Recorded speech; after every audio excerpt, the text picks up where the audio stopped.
wabarakatuh. Innal hamdalillah nahmaduhu wa nasta'inuhu wa nastaghfiruh wa na'udzu billahi min syururi anfusina wa min sayyiati a'malina. May yahdihillahu fala mudilla lahu wa may yudlil fala hadiya lahu. Asyhadu an la ilaha illallah wahdahu la syarika lah wa asyhadu anna Muhammadan abduhu wa rasuluh. Allahumma salli wa sallim wa barik ala nabiyyina Muhammadin wa ala alihi wa sahbihi ajma'in, amma ba'du.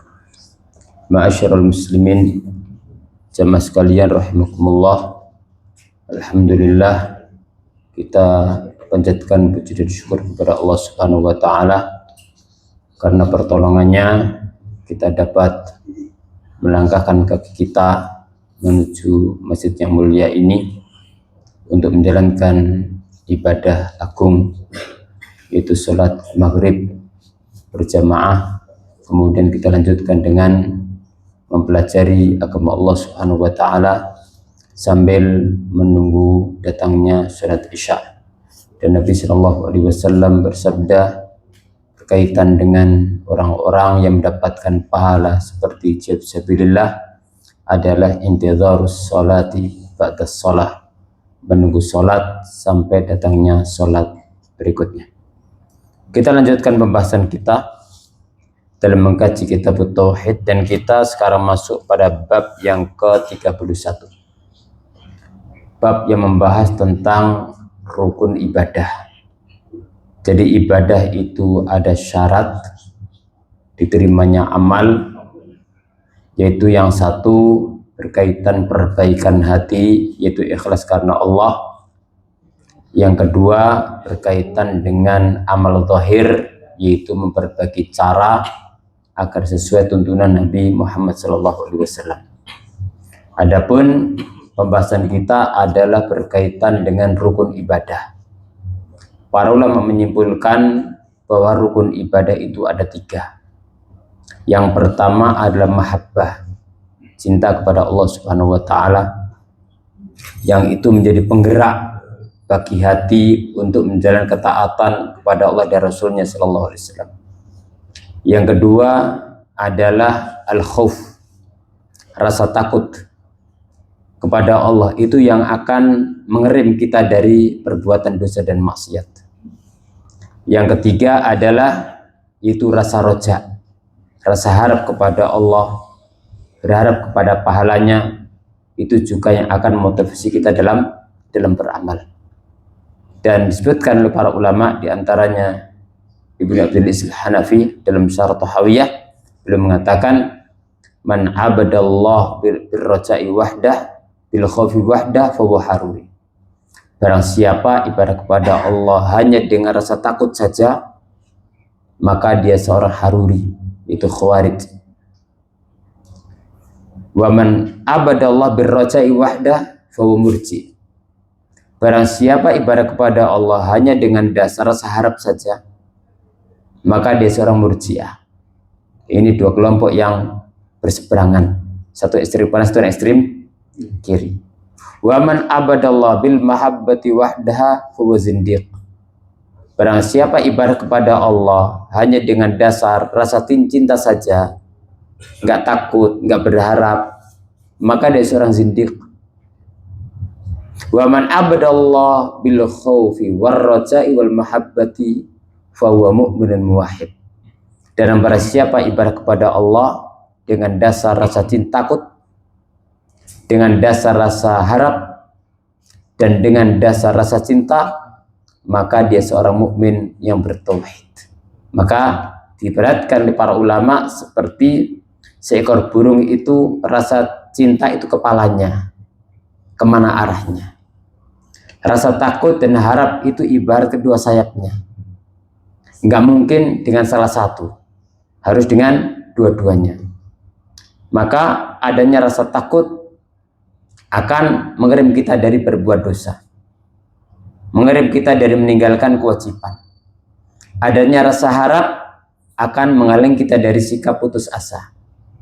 Kalau takut tok, kamu putus asa.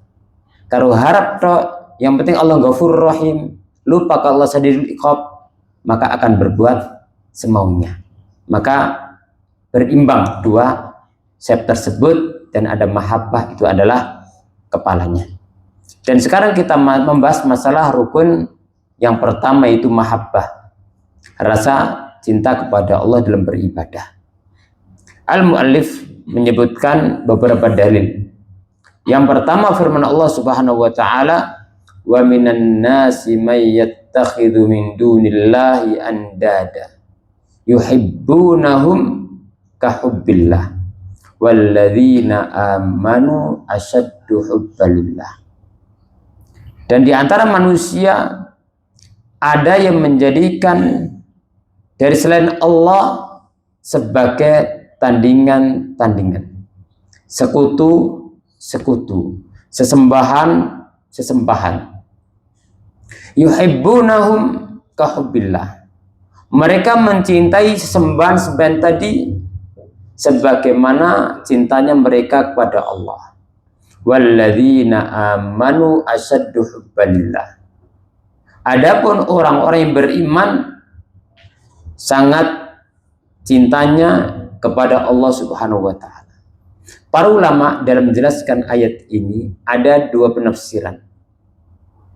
Penafsiran yang pertama adalah wa minan nas mayattakhidhu min dunillahi ahdadan yuhibbunahum ka hubbillah.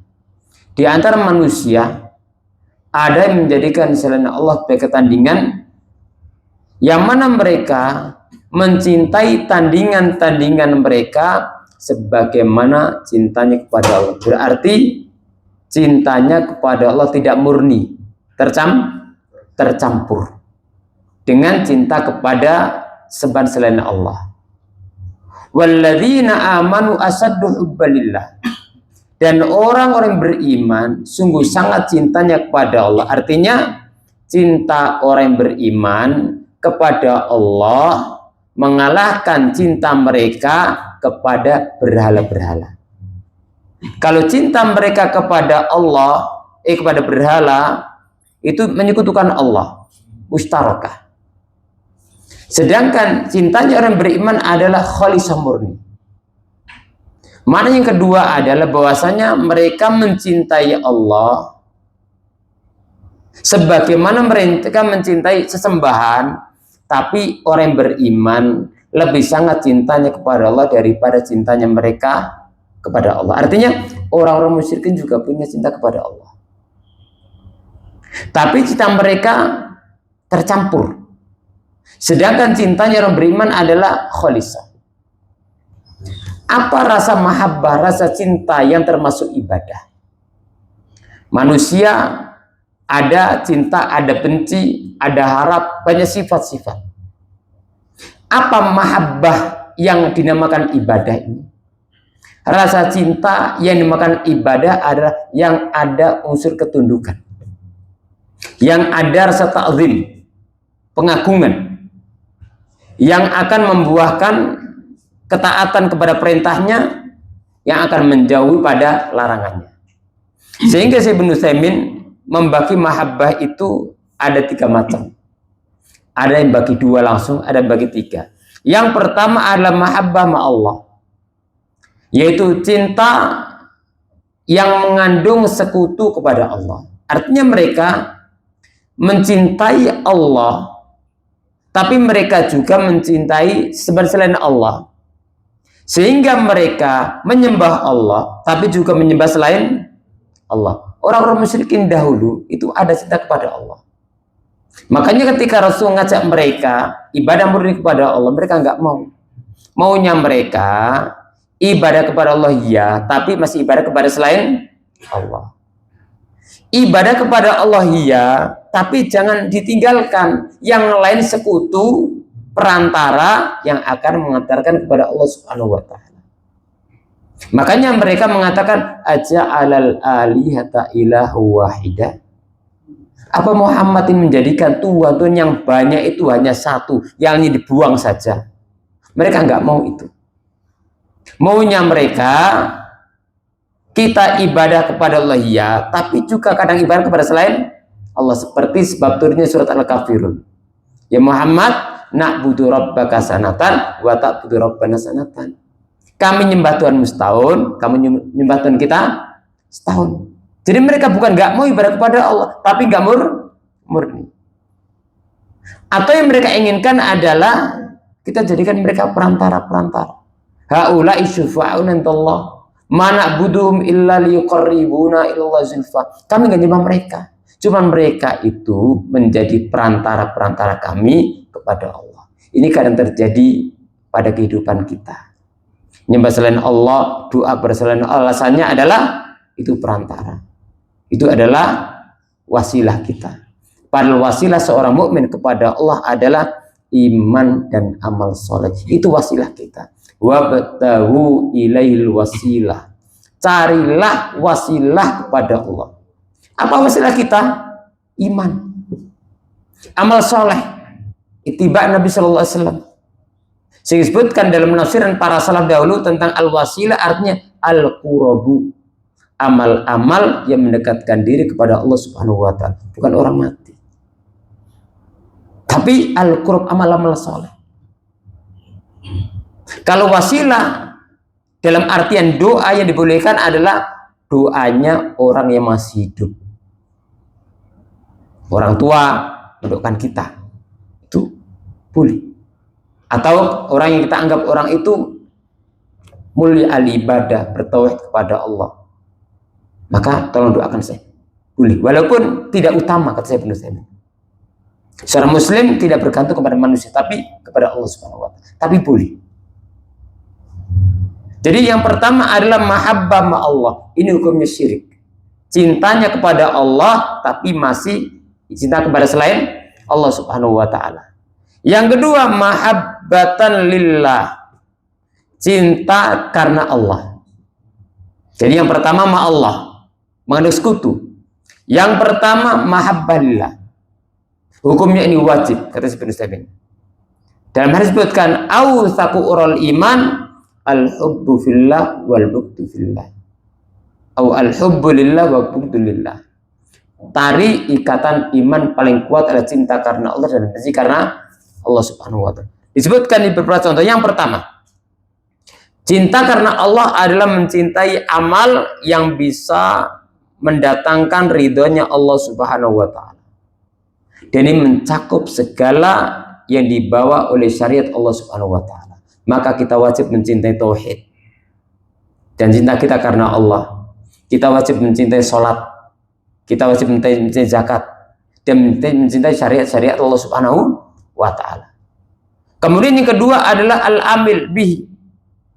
Kita diperintahkan mencintai orang-orang yang mengamalkan agama, mengamalkan syariat. Maka kita mencintai para nabi, kita mencintai para rasul, kita mencintai para malaikat, kita mencintai para sahabat, dan kita mencintai setiap orang beriman yang bertauhid kepada Allah Subhanahu wa Ta'ala. Tapi bedanya, kalau cinta kepada para malaikat, kepada para nabi, para sahabat adalah al-wala at-tam. Loyal kita kepada mereka adalah sempurna. Kenapa? Karena mereka adalah orang-orang yang makhluk yang sempurna. Kemudian ada wala yang sifat yang baroknya sempurna kepada setan. Kebencian kita, barok kita, lepas diri kita sempurna kepada Yahud, An-Nasara, Al-Musyrikin. Maka masuk juga barok tam, karena mereka kufur kepada Allah Subhanahu wa Ta'ala. Walaupun demikian, kalau sama manusia ada sebab-sebab yang lainnya, boleh untuk berbuat baik, tapi tidak boleh loyal.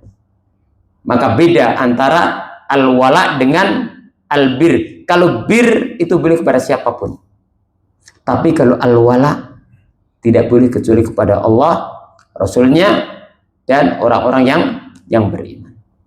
Adapun kepada orang beriman itu bertingkat-tingkat, bertingkat-tingkat. Semakin orang itu tinggi imannya, tinggi tauhidnya, maka semakin tinggi cinta kita kepadanya. karena Allah Subhanahu wa taala. Semakin berkurang maka berkurang. Semakin dekat dengan syariat, dengan sunnah, maka semakin kuat cinta kita kepada mereka, loyal kita kepada mereka. Semakin mereka berjauh dari syariat, dari tuntunan, maka semakin berkurang loyal kita kepadanya. Tapi selama dia seorang mukmin masih ada wala. Sehingga bukan wala sempurna, juga bukan barok sempurna. Kita loyal sesuai dengan apa yang mereka di atas syariat, dan kita barok sebatas apa yang mereka menjadi syariat Allah Subhanahu wa taala. Jadi yang kedua adalah amil, orang yang berbuat ketaatan, harus kita cintai. Kemudian ketiga adalah azminah allati yuhibbuhallahu taala. Yang ketiga adalah mencintai waktu-waktu yang Allah cintai. Kita benar mencintai Lailatul Qadar, mencintai sepertiga malam terakhir, mencintai bulan Ramadan. Seorang mencintai waktu-waktu sholat, karena itu juga akan mendorong seorang dalam beramal, beribadah. Ini al-azminah, waktu yang Allah cintai, kita perintah untuk mencintainya. Ini lillah, karena Allah. Kemudian yang keempat al-amkinah, kita perintahkan mencintai tempat-tempat yang Allah cintai. Mencintai Makkah, mencintai Madinah, mencintai masjid-masjid Allah Subhanahu wa taala. Ahabbul biqa ilallah masajiduha. Bumi yang paling Allah cintai adalah masjid-masjidnya. Sebaliknya apa? Wa ahabbul biqa ilallahi suwaquha. Bumi yang paling Allah cintai adalah pasarnya. Tapi itu yang halal. Bukan dibenci yang tidak halal, bukan. Ya, jangan dibandingkan mosok pasar lebih buruk daripada tempat-tempat kemaksiatan. Bukan. Ini adanya dihalalkan, tapi apa? Dibenci karena adanya perbuatan-perbuatan yang sedang terjadi, ada kebohongan, penipuan, dan seterusnya. Jadi ini adalah mahabbah lillah. Kemudian ketiga ada mahabbah tabi'iyah. Ada mahabbah yang tabi'iyah, sifatnya adalah manusiawi. Maka ini adalah hukumnya jaizah. Seperti seorang mencintai anaknya, mencintai orang tuanya, mencintai istrinya, mencintai orang-orang dekat dengan dia yang baik, maka ini mahabbah tabi'iyah. Tapi ini ada syaratnya yang nanti akan dibahas dalam dalil yang disebutkan oleh mu'allif rahimahullahu taala. Jadi di antara mahabbah ini ada mahabbah yang namanya ibadah. Kalau mahabbah itu ibadah, tidak boleh kecuali hanya diberikan kepada Allah Subhanahu wa taala, yaitu ibadah yang mengandung makna khudu, at-tadallul, ta'zim, ketundukan kepada Allah Subhanahu wa taala. Kemudian dalil yang kedua adalah firman Allah Subhanahu wa taala. Qul in kana aba'ukum wa abna'ukum wa ikhwanukum wa azwajukum wa ashiratukum wa amwalun iqtaraftumuha wa tijaratun takhshawna kasadaha wa masakin tardawna ahabba ilaikum minallah wa rasuli wa jihadin fisabilillah fatarabbasu hatta ya'tiyallahu bi amrih wallahu la yahdil qaumadh dhalimin. Di sini tidak seperti ayat yang pertama. Kalau ayat yang pertama tadi membahas masalah mahabbah sifatnya ibadah, harus murni kepada Allah. Itu yang berkaitan ketundukan yang akan membawa kepada ibadah dan ketaatan. Tapi kalau di sini adalah mahabbah tabi'iyah dan ada syaratnya. Allah berfirman, katakan Muhammad, apabila anak-anak kalian, apabila orang tua kalian dan anak-anak kalian, saudara-saudara kalian, istri-istri kalian, keluarga-keluarga kalian, harta yang kalian usahakan dan perdagangan yang kalian takut kerugiannya, dan tempat tinggal yang kalian ridhoi, itu lebih kalian cintai daripada Allah dan Rasulnya dan jihad di jalan Allah, maka tunggulah sampai datang urusan Allah. Ini ancaman Allah, dan Allah tidak memberikan petunjuk kepada orang yang zalim. Tadi disebutkan ada berapa tadi? 1 orang tua, kedua anak, ketiga saudara, keempat adalah istri-istri, yang kelima adalah keluarga, yang keenam adalah harta, yang ketujuh adalah perdagangan, yang kedelapan adalah tempat tinggal. Apabila ini lebih kita cintai daripada Allah dan Rasulnya dan jihad misalnya Allah, maka diancam oleh Allah Subhanahu wa taala. Ini semua ini adalah mahabbah tabiiyah.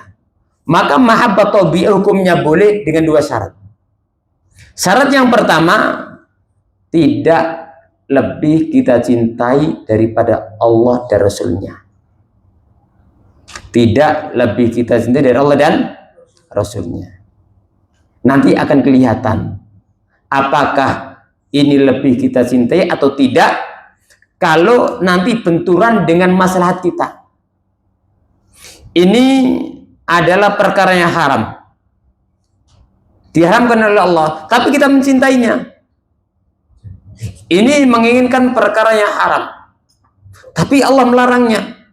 Nah, kalau kita lebih mengedepankan syariat Allah, Allah halalkan kita halalkan, yang haramkan kita haramkan, walaupun yang disebutkan tadi sangat kita cintai, itu bukti kalau kita lebih mencintai Allah dan Rasulnya.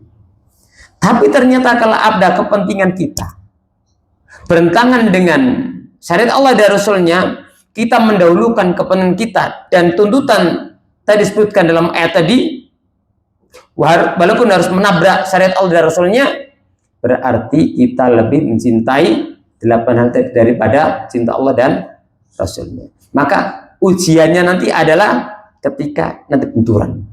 Seorang punya usaha proyek besar, ini haram, ini haram, tapi menguntungkan. Kalau dia ingat, oh ini haram, enggak usah cari yang halal. Berarti dia cinta Allah lebih daripada dunia. Tapi kalau dia kemudian, oh enggak apa-apa, haram, yang penting apa? Menguntungkan. Berarti apa? Lebih cinta dunia daripada Allah dan Rasulnya Shallallahu Alaihi Wasallam. Itu ujiannya nanti. Maka syarat yang pertama, cinta tabiiyah itu boleh dengan syarat tidak melebihi cinta Allah dan Rasulnya Shallallahu Alaihi Wasallam. Syarat yang kedua adalah tidak melalaikan dari kewajiban kepada Allah dan Rasulnya. Syarat yang kedua, tidak melalaikan kewajiban dari Allah dan kepada Allah dan Rasulnya Shallallahu Alaihi Wasallam. Kita ketemu orang-orang kita cintai, ada kewajiban ibadah. Ketika kita mendahulukan kewajiban ibadah yang harus dikerjakan, berarti apa? Kita telah memenangkan diri kita dengan mentaati Allah Subhanahu wa taala dan Rasulnya Shallallahu Alaihi Wasallam. Tapi apabila ternyata karena kita mencintai mereka ada kaitan kewajiban, kita langgar kewajiban demi menurut keinginan mereka, berarti kita telah melanggar dalam masalah cinta tabiiyah. Begitu pula dalam masalah dunia. Ini perkara sukses nih. Kalau kita tinggal ini kita tidak akan mendapat kesempatan lagi. Akhirnya kewajiban sholat kita tinggalkan, ya, kewajiban ini kita tinggalkan demi untuk mendapatkan keuntungan dunia. Berarti kita mendahulukan apa? Cinta kepada dunia dan lupa akan kewajiban kepada Allah Subhanahu wa taala. Jadi cinta yang tabiiyah dan cinta yang manusiawi tadi, baik berkaitan manusia atau harta, dibolehkan dengan dua syarat. Yang pertama apa tadi? Tidak mengalahkan cinta kepada Allah dan Rasulnya. Yang kedua syaratnya adalah tidak melalaikan kita dari kewajiban kepada Allah Subhanahu wa taala. Jadi hak-haknya kita tunaikan, jangan sampai mengalahkan cinta kepada Allah dan Rasulnya Shallallahu Alaihi Wasallam. Kemudian Al-Albani menyebutkan dalil yang ketiga. An Anas radhiyallahu anhu, anna Rasulullah Shallallahu Alaihi Wasallam qala, la yu'minu ahadukum hatta akuna ahabba ilaihi min waladihi wa walidihi wan nasi ajma'in. Akhrajah Bukhari dan Muslim. Tidak sempurna iman seorang di antara kalian sampai aku, kata Rasulullah, lebih dicintai daripada anaknya, orang tuanya, dan seluruh manusia. Ini cinta apa ini? Tabi apa ibadah? Cinta ini apa? Kepada anak, orang tua, manusia. Tabi'i, manusiawi. Tapi syaratnya apa? Tidak boleh mengalahkan cinta kepada Nabi Shallallahu Alaihi Wasallam. Kalau cinta kepada Nabi SAW dikalahkan, itu menyebabkan iman itu tidak sempurna. Apalagi kalau cinta kepada Allah Subhanahu wa ta'ala dilahkan. Hadis semacam ini, la yu'minu ahadukum, ini terkadang artinya adalah nafyul wujud, artinya tidak ada amalannya, tidak ada iman. Terkadang artinya adalah tidak sah, terkadang artinya tidak sempurna. Saya belum menyebutkan kapan nafyul wujud, kata beliau hadu wal asal, secara asal kalau la yu'minu, secara asalnya tidak ada iman. Contohnya umpama sebuah ungkapan la iman li abdi sonamin, tidak ada iman bagi penyembah berhala. Ini tidak mungkin kita bawa kepada makna tidak sempurna, gak mungkin. Pasti artinya tidak ada.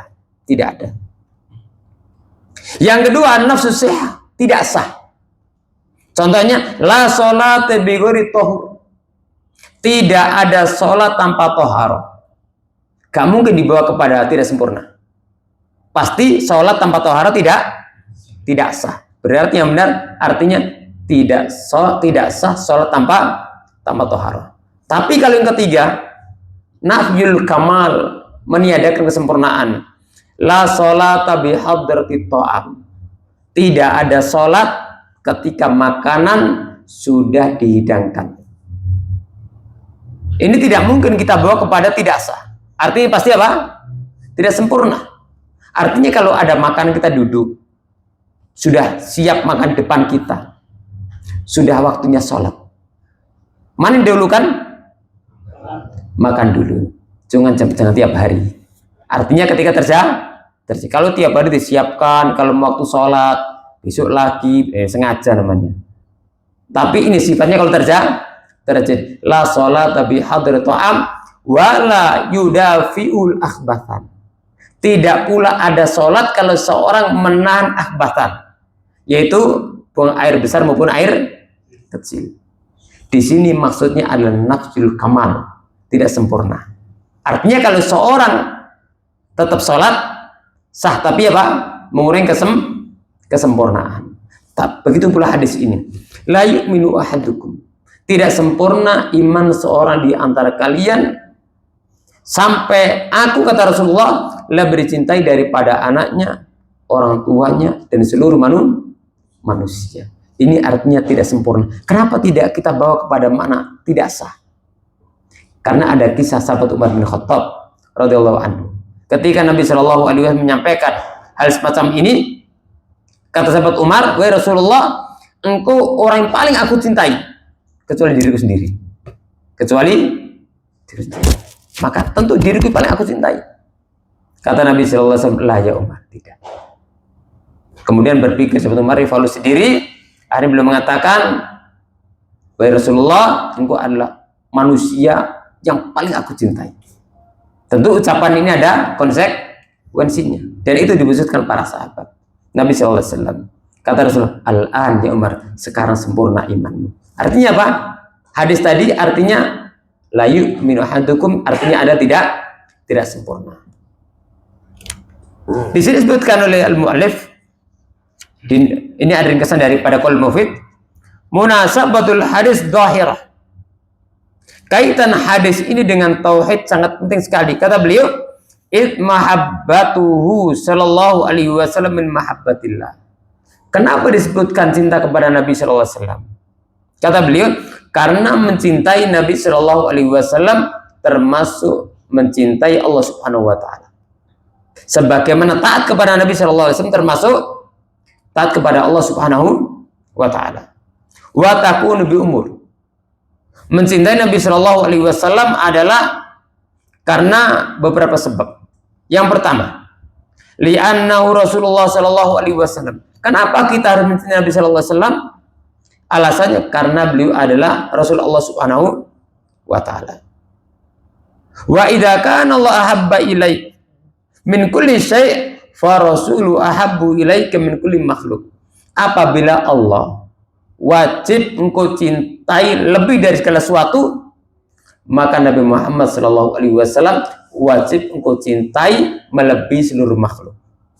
Jadi kalau cinta kepada Allah harus mengalahkan segala sesuatu. Tapi kalau cinta kepada Nabi Shallallahu Alaihi Wasallam harus mengalahkan segala makhluk.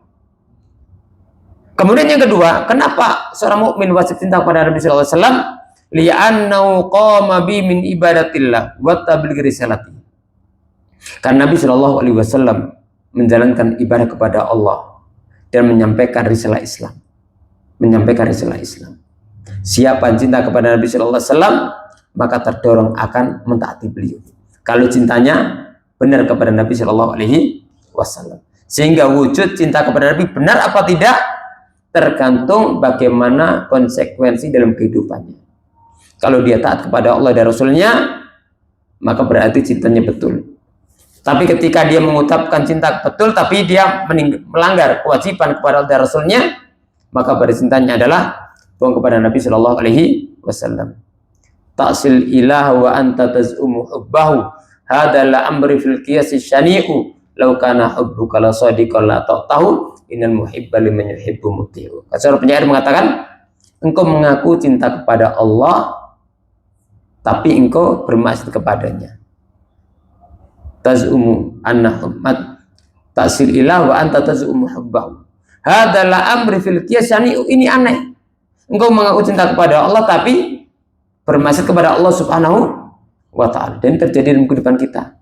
Kita cinta kepada, tapi kadang kita masih menunjukkan iman kita tidak sempurna. Lau kana hubbuka shadiqan la ta'tahu. Seandainya cintamu itu betul, niscaya engkau akan taat kepadanya. Kenapa? Li'annal muhibba liman yuhibbu muti'u. Karena orang mencintai pasti taat kepada siapa yang dicintai. Sebagian ulama kemudian membawa syair diganti dengan Rasulullah sallallahu alaihi wasallam. Ta'sir rasul wa anta taz'umu hubbahu hadza la amri fil qiyas syani'u law kana hubbuka shadiqan la ta'tahu innal muhibba liman yuhibbu muti'u. Engkau bermaksud kepada Rasul tapi engkau ngaku cinta kepada Rasul sallallahu alaihi wasallam. Ini secara logika adalah suatu yang aneh, yang mungkar. Kalau seandainya cintamu kepada Rasul itu betul, niscaya engkau pasti taat kepadanya. Karena orang yang mencintai pasti taat kepada orang yang dicintai. Nah, itu ujian bagi kita. Sehingga Paulus mengatakan ayat qul in kuntum tuhibbunallaha fattabi'uni itu adalah ayat ikhtibar, ayat ibtila buat siapa saja yang mengaku cinta kepada Allah tapi dia tidak taat kepada Allah Subhanahu wa Ta'ala. Kemudian yang ketiga, kenapa seorang muslim harus taat kepada Nabi sallallahu alaihi wasallam, harus cinta kepadanya? Li'annahu ataahu Allah min makarimil akhlaq wa mahsinil amal. Karena Allah memberikan kepada Muhammad sallallahu alaihi wasallam akhlak yang mulia dan amal-amal yang baik. Dalam kehidupan kita saja, kalau ketemu orang akhlaknya baik, kita sangat cinta. Ketika melihat orang itu beramal baik, kita cinta kepadanya. Dan orang paling tinggi akhlaknya siapa? Rasulullah sallallahu alaihi wasallam. Amal yang paling baik amal Rasulullah sallallahu alaihi wasallam. Maka seorang muslim wajib cinta kepada Nabi sallallahu alaihi wasallam. Dan wujud cintanya adalah dengan mentaati perintahnya, menjauhi larangannya, mengimani beritanya, dan ibadah kepada Allah hanya berdasarkan syariat dan tuntunan Nabi Muhammad sallallahu alaihi wasallam. Kemudian yang keempat, kenapa seorang muslim wajib cinta kepada Nabi sallallahu alaihi wasallam? Li'annahu sababu hidayatika wa ta'limika wa tauhidika. Karena beliau sallallahu alaihi wasallam adalah sebab kita mendapatkan hidayah. Sebab kita mendapatkan ilmu. Dan sebab kita mendapat petunjuk. Apakah ada umat Islam ini mendapatkan hidayah, ilmu dan petunjuk tanpa melewati Nabi sallallahu alaihi wasallam? Enggak ada. Para sahabat dari siapa? Dari Nabi sallallahu alaihi wasallam. Kita dari siapa? Dari atas kita, tapi ujungnya kepada Nabi sallallahu alaihi wasallam. Semua kebaikan pada umat ini pasti sampai kepada Nabi sallallahu alaihi wasallam. Tidak seorang tidak mengatakan ini aku peruntukkan Nabi sallallahu alaihi wasallam. Pasti nyampe, nggak perlu itu. Pasti nyampe. Kenapa? Man dalla ala khairin kafa'ili. Siapa yang menunjukkan kebaikan pasti sampai kepadanya. kita atau orang lain, apalagi yang pertama menunjukkan manusia siapa? Dari manusia, dari umat ini adalah Nabi Shallallahu Alaihi Wasallam. Maka seorang tahu sholat, tahu zakat, puasa, tahu haji, tahu amal soleh, semua pasti melewati Nabi Shallallahu Alaihi Wasallam. Maka semua amal soleh para ini umat Nabi Shallallahu Alaihi Wasallam pas sampai kepada Nabi Shallallahu Alaihi Wasallam. Maka semakin tinggi. Dan itulah keutamaan Nabi Allah Subhanahu Wa Taala, tidak bisa terhitung bagaimana agungnya kemuliaan Nabi Shallallahu Alaihi Wasallam. Jangan Nabi Shallallahu Alaihi Wasallam, para ulama saja yang mereka punya karya tulis, ya, punya buku, mereka itu penyambung umurnya. Umur mereka setelah meninggalnya lebih panjang daripada umur ketika masih hidup. Imam Nawawi itu 40-an tahun umurnya. Ada Riyadhus Shalihin, masuk setiap rumah. Ada kitab Arba'in Nawawi, dihafal setiap orang belajar ilmu. Ada Al-Adhkar, dibaca kaum muslimin. Ada Syarh Sahih Muslim, dibaca kaum muslimin. Sepanjang masa yang menjadikan orang tahu ilmu. Berapa keutamaan dapat Imam Nawawi rahimahullah. Apalagi para sahabat, apalagi Nabi Shallallahu Alaihi Wasallam. Kemudian yang kelima, li sabri alal adha fi tabligh risalah. Kenapa kita harus cinta kepada Nabi Shallallahu Alaihi Wasallam? Karena kesabaran beliau dalam menghadapi ujian-ujian ketika menyampaikan risalah Islam. Gak gampang yang dihadapi Nabi Sallallahu Alaihi Wasallam, sampai beliau diganggu oleh kaum musyrikin, sampai terjadi peperangan dan seterusnya. Semua itu adalah untuk menyampaikan risalah Islam. Oleh karena itu Syekh Al-Abbad ketika menjelaskan karena Nabi Sallallahu Alaihi Wasallam ajwadan nas, beliau orang paling dermawan, kata beliau, dermawan dengan jiwanya, dermawan dengan hartanya, dermawan dengan petunjuknya, dermawan dengan kedudukannya, dimanfaatkan untuk kebaikan manusia, antara jiwanya, berjuang di jalan Allah Subhanahu wa Ta'ala. Kemudian yang keenam, libadlihi judahu bil mal wan nafsi wal ilahi kalimatillah. Rasulullah mengerahkan kesungguhannya semua dengan harta dan jiwanya untuk meninggikan kalimat Allah Subhanahu wa Ta'ala. Ini yang menunjukkan seorang muslim harus cinta kepada Nabi Sallallahu Alaihi Wasallam. Kalau ada orang ngasih kita kebaikan dunia, kita baik kepadanya, apalagi Nabi apa? Masalah keimanan, masalah hidayah. Yang ini akan dibawa sampai akhir hayat, sampai setelah meninggal dunia. Kemudian ada poin, kaifa takunu mahabbatu sallallahu alaihi wasallam ba'da mauti. Bagaimana cara mencintai Nabi sallallahu alaihi wasallam setelah meninggalnya Nabi sallallahu alaihi wasallam? Yang pertama, bi ta'allumi sunnati wal amali biha. Yang pertama, dengan mempelajari sunnah, tuntunan ajaran Nabi sallallahu alaihi wasallam. Seorang yang mempelajari syariat Nabi, maka ini bagian daripada wujud cinta kepada Nabi Shallallahu Alaihi Wasallam. Orang kalau mau cinta kepada Nabi, nggak pernah mempelajari sunnahnya, nggak mempelajari ajarannya, maka dia tidak sempurna dalam cintanya kepada Nabi Shallallahu Alaihi Wasallam. Yang kedua, wal amalu bihi, yaitu mengamalkan ajarannya Shallallahu Alaihi Wasallam. Yang ketiga, wada'watu ilaihi, mendakwakan ajarannya, sunnahnya. Yang keempat, wadzabu anha, membelanya dari orang-orang yang memusuhi sunnah Nabi Shallallahu Alaihi Wasallam. Kemudian yang kelima, taqdimu qauli ala kulli qauli ahadin minan nas, mendahulukan sabda Nabi Shallallahu Alaihi Wasallam, hadisnya dari seluruh ucapan manusia. Dan ini adalah perkara yang penting dalam beragama, mendahulukan firman Allah dan sabda Nabi Shallallahu Alaihi Wasallam. Kita tidak bisa lepas dari penjelasan para ulama. Tapi penjelasan para ulama itu wasilah untuk memahami dalil, bukan dalil. Kalamul ulama yuhtaju lahu wa la yuhtaju bih. Ucapan ulama itu sarana memahami dalil, tapi bukan dalil. Artinya apa? Kalau seandainya ada sesuatu yang jelas-jelas ternyata ini adalah tidak sesuai dengan al-haq allati jaa bihi Nabi sallallahu alaihi wasallam, maka sabda Nabi tuntunannya lebih didahulukan dari ucapan manusia. Sehingga Imam Arba mengatakan apa? Idza sahal hadis fa huwa madzhab. Kalau ada hadis yang sahih, maka itu adalah pendapatku. Kata Imam Syafi'i, Kalau kalian memilih pendapatku, menyelisih sunnah Nabi sallallahu alaihi wasallam, lemparlah pendapatku, ambil sabda Nabi sallallahu alaihi wasallam. Kemudian, masyarul muslimin rahimakumullah, saya bin Utsaimin menyebutkan tentang macam-macam cinta bersama Allah Subhanahu wa ta'ala. Dan ini adalah cinta yang ibadah tadi. Cinta ibadah. Yang pertama, yuhibbullaha wa la yuhibbu ma ahadan wadul ikhlas. Seorang hanya mencintai Allah, tidak mencintai seorang pun. Ini adalah keikhlasan. Ini cinta apa ini? Cinta ibadah. Cinta yang ada ta'zim tadi. Bukan setiap cinta al-taibiyah, bukan. Ini cinta ta'zim yang ada ta'zim, ada khudu, ada tadallul yang berkaitan dengan ibadah. Ini harus murni. Harus murni. Enggak boleh diberikan kepada selain Allah Subhanahu wa ta'ala. Ini tauhid. Yang kedua, yuhibbul andat mahabbatan musawiyatan li mahabbatillah wa tasifun akbar. Seorang mencintai tandingan-tandingan sesembahan sama selain Allah seperti cintanya kepada Allah Subhanahu wa ta'ala. Apa hukumnya ini? Syirik akbar. Syirik akbar. Syirik akbar. Dan ini terjadi, ada, bukan enggak ada. Kemudian yang ketiga adalah yuhibbul andat aksar min mahabbatillah wa tasirru akbar.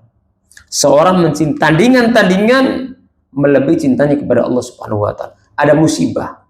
Bukan ingat doa kepada Allah, nyebut fulan dan fulan. Terjadi. Ada. Di kapal ombak besar, takut mereka. Maka dia bukan manggil nama Allah, bukan doa kepada Allah, tapi apa? Nyebut orang mati fulan pun terjadi. Ya, ingat mana akiknya, dicari.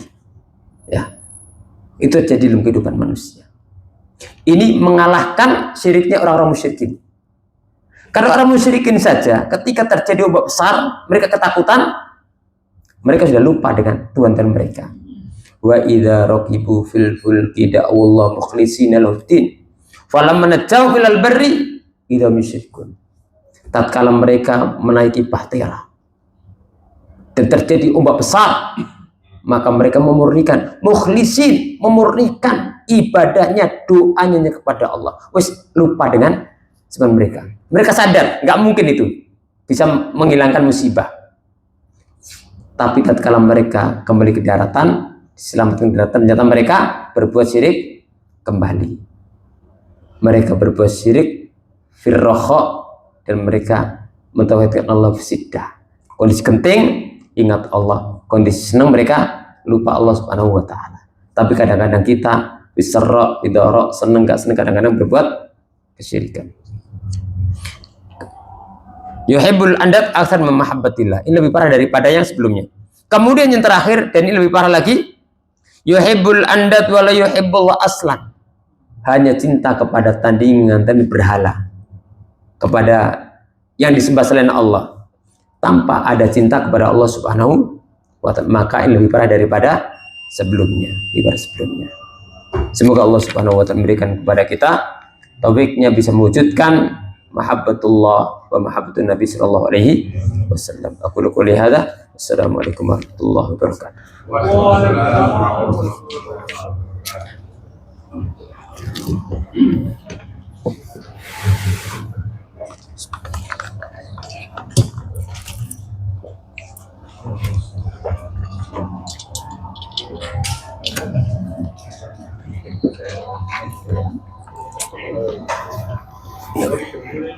Allahu Akbar, Allahu Akbar, Allahu Akbar, Allah. Allahu Akbar, Allahu Ya Allah, Allahu Akbar, Allah. Surah ini dulu.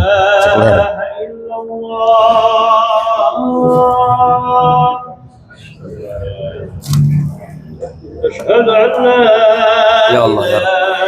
إله إلا الله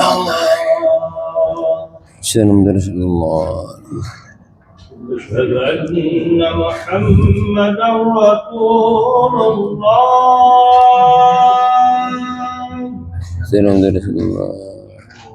أشهد أن محمدا رسول الله Rasulullah. حي على الصلاة Ya Allah. La akhirata illa billah. حي على الصلاة Alan.